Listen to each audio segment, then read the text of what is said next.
Mais Cyril, de vous et moi, vraiment, la situation, c'est Carrefour Municipal là. C'est comment vous reproche, vous, les gars de Canton de MRC là. Notre vrai pouvoir avec vous, c'est quoi? Vous laissez Samuel, l'icône du Cameroun. Samuel a fait beaucoup de choses pour le pays, mais vous partez, vous supportez moi le combat avec le ministère. C'est d'abord normal, c'est normal. La situation c'est là. Bon, Willy, moi je vais te dire un truc. Et c'est ce que j'ai d'abord passé mon temps à expliquer les gars. Il y a beaucoup qui ont découvert l'injustice au Cameroun avec l'affaire de Samuel et tout. Et pour moi, ça me dépasse tellement. C'est que je n'arrive pas à comprendre que quand on avait arrêté Bibou Nissak et Alain Fogué, on les a mis en prison, on les a condamnés. Les gars, c'était... C'est ça que je ne comprends pas. Mais j'ai réservé un petit morceau choisi pour eux. Et c'est Aristide Mono qui répondait à André Luther Meka, qui se moquait de Bibou Nissak et d'Alain Fogué lorsqu'on les a arrêtés. Et il disait surtout ceci: la dictature n'a pas d'amis. Donc, je vous invite à suivre d'abord cet extrait-là. Et moi, je suis choqué par le degré d'inhumanisme des Camerounais.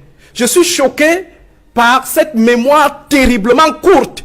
Parce qu'aujourd'hui, lorsque M. Meka joue par exemple les pédants sur le plateau en disant de manière ironique que les peines qui ont été données relèvent de la magnanimité du président de la République. Il me semble que la clémence, oui, c'est la clémence, la magnanimité, vous l'avez même comparé à un prélat. Vous avez dit qu'il est un prélat, donc il est plus que Monseigneur Bakot. Mais ce que j'aimerais vous faire comprendre aussi, M. Meka, c'est que, au-delà des luttes politiques, telles que vous les définissez dans le royaume démocratique du Cameroun, je vous assure, la dictature n'a pas d'amis. Et il faut qu'à un moment donné, au-delà des intérêts, des petits calculs de positionnement, il faut que nous sachions que nous sommes d'abord des humains. Nous sommes d'abord des Camerounais. Nous sommes des frères. Ça signifie que lorsqu'un juge décide de prononcer une décision visant à détruire la vie d'un jeune, d'un de ses fils, il doit comprendre qu'il a les fils à la maison. Il doit comprendre également que le système peut chuter. Le président Biya n'est pas éternel. Il va partir, il va nous laisser avec une longue liste de règlements de compte. Il faut que nous fassions, extrêmement attention. Monsieur Marafa Amidou Yaya était plus pédant que vous. Monsieur Edouard Titus était plus pédant que vous. Monsieur Atangana Mobala était plus pédant que vous. Mais les voilà en train de transpirer dans un petit périmètre de 1 mètre x 4. Donc faisons extrêmement attention. Ceux qui ont défini la politique comme une arène des gladiateurs, où on peut utiliser tous les instruments, où on peut tuer, où on peut assassiner, où on peut détruire les vies, il faut que cela sache qu'au-delà de la politique, il y a une vie. Nous sommes d'abord des humains. Avant de prononcer ou d'applaudir certaines décisions, il faut qu'on se pose toujours la question de savoir si c'était à moi qu'on faisait cela, est-ce que j'allais être fier? C'est la maxime de Sartre. Avant de faire quelque chose à quelqu'un, dis-toi toujours que si c'était à moi, si c'était à mon enfant, si c'était à mon neveu, la politique ne doit pas être transformée comme une arène de gladiateurs où on peut décider de la vie ou de la mort de tout un chacun parce qu'on est dans une position de domination. Il faut qu'on le sache et qu'aujourd'hui, le président va partir. Le régime va partir.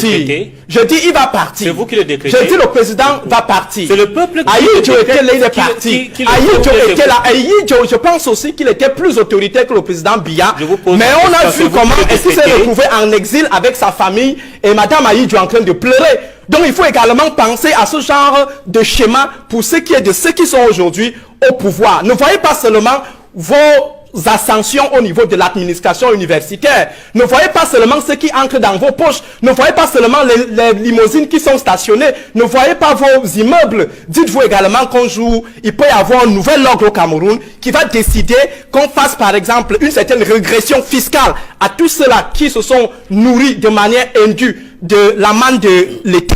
On peut également avoir des gens qui vont vous dire revenez au départ pour nous dire comment vous avez bâti toute cette fortune et si vous n'arrivez pas à justifier, on récupère et vous redevenez zéro. Donc pensez également à ce que vous soyez zéro un jour. Alors, Monsieur Meka. Et par la suite, on va encore parler de ce nouveau forme de militantisme qu'on voit ici dehors où chacun croise ses bras et puis il dit seulement que Kamto ne vaut rien, il a travaillé pour le gouvernement, il ne se bat pas assez, il faut qu'il laisse son fauteuil pour l'autre. C'est toujours Aristide qui va vous répondre sur l'autre là. Il va vous faire comprendre ceci.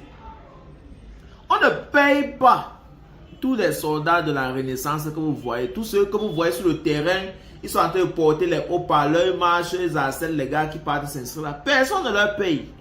Or, ils sont aussi Camerounais comme vous et moi. Ils souffrent des mêmes difficultés que vous et moi on souffre.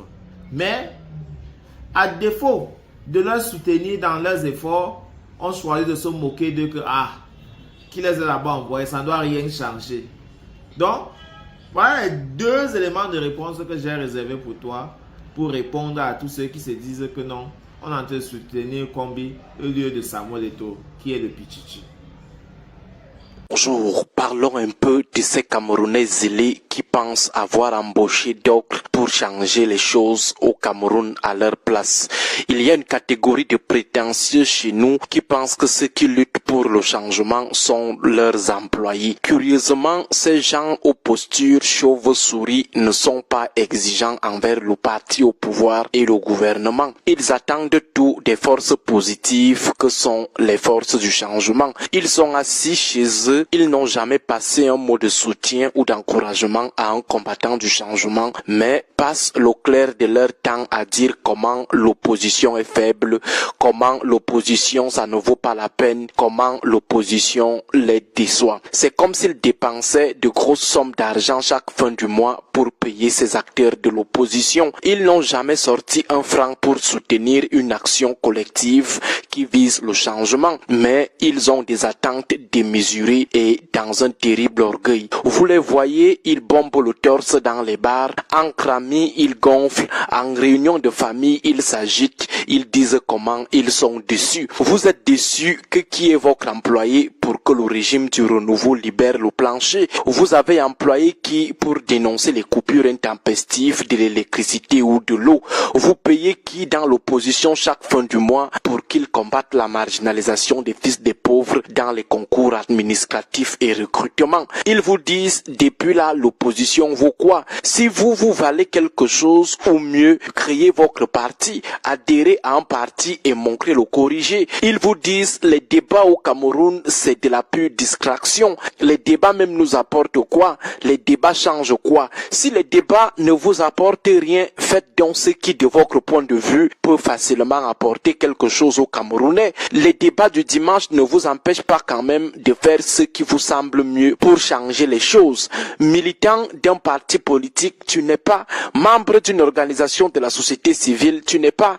Admirateur ou sympathisant, tu n'es pas. Soutiens même le genre que tu peux même donner un verre d'eau à un acteur qui est au front pour l'amélioration du niveau de vie du peuple camerounais. Tu ne l'as jamais fait. Prendre même ton téléphone pour faire un message de félicitations ou de réconfort à un acteur du changement, tu ne l'as jamais fait. Mais tu attends tout des autres jusqu'à tu es même exigeant. Tu exiges des résultats en vertu de quoi? Ce sont tes employés. Bref, trop de zèle chez plusieurs d'entre nous. Quelqu'un n'a jamais fait un simple post Facebook pour dénoncer, mais il insulte les efforts de ceux qui sacrifient leurs moyens, leur carrière et leur sécurité pour que les choses changent. Le soir, il s'assoit devant la télé, commence à donner des bons points et des mauvais points à ceux qui prennent le risque d'affronter un régime aussi violent et féroce. Lorsqu'on parle de changement, ils disent vous les opposants là, Biya vous tape toujours. Tout ceci dans un ton moqueur. Pourtant, il vit dans une misère indescriptible. Sa situation est même plus chaotique que celle de ceux qui combattent. Voilà la pré-campagne des élections de 2025 qui est lancée. Tu leur demandes le nombre de proches qu'ils ont eu à convaincre depuis janvier d'aller s'inscrire sur les listes électorales zéro macabo. Parfois, ils ne sont pas eux-mêmes inscrits, mais ils ouvrent seulement leur bouche sur ceux qui se battent chaque jour. Si par magie le RDPC remporte en 2025, ils vont courir vers leurs proches raconter comment ils sont déçus, comment l'opposition au Cameroun c'est la blague. Mais qu'avez-vous fait vous-même pour espérer mieux? Rien. Quel est le soutien que vous avez apporté à ces combattants pour faire mieux? Rien. Mais les bouches sont seulement ouvertes pour bavarder. La lutte pour l'amélioration des conditions de vie de nous tous à travers le changement de la gouvernance n'est pas une affaire de quelques-uns, c'est une affaire de tout le monde. Les gens ne vont pas se positionner en spectateurs, puis en spectateurs moqueurs et exiger après des résultats des autres, des purs passagers clandestins qui attendent de moissonner là où les autres ont versé de leur sueur, de leur liberté ou de leur sang. La voiture tombe en panne pendant le voyage, il faut la pousser afin que le chauffeur tchouk et la voiture démarre. Vous êtes tous des passagers, mais vous laissez la minorité pousser, vous vous moquez d'elle, vous dites comment elle vous déçoit, mais curieusement, lorsque cette minorité réussit à pousser la voiture, à permettre au chauffeur de tchouker, vous qui n'avez pas poussé êtes les premiers à aller discuter les places dans la voiture. C'est tout simplement de l'égoïsme doublé d'un terrible opportunisme. En passant, après une année harassante de travail quotidien pendant laquelle rien ne nous a été épargné, même pas les intimidations, même pas les menaces physiques, même pas les menaces de mort, toutes archivées de ceux qui ont peur du débat public contradictoire et de la critique citoyenne. Votre chronique va être absente des réseaux de communication habituels jusqu'à la rentrée. Nous prenons des congés et serons donc absents des médias. Nous souhaitons bonnes vacances à tous les auditeurs et followers. Merci pour vos multiples soutiens depuis 3 ans aujourd'hui. Nous vous donnons donc rendez-vous à la rentrée en espérant que ceux qui nous veulent du mal et que vous connaissez bien nous épargnent du sort tragique qui a été fait à Martinez Zogo, parce que tout est possible aujourd'hui, tout est possible actuellement. Et d'ailleurs même, quel que soit le sort qu'il pourrait nous réserver, puisque le Cameroun est désormais le cimetière de la vérité, le cimetière des esprits indépendants, le Cameroun où tout peut vous arriver à tout moment, quel que soit le sort qu'ils nous réserveront d'ici là, un journaliste ou quelqu'un d'autre reprendrait votre rendez-vous quotidien préféré. Que Dieu et nos ancêtres continuent de nous garder. À bientôt, nous garder.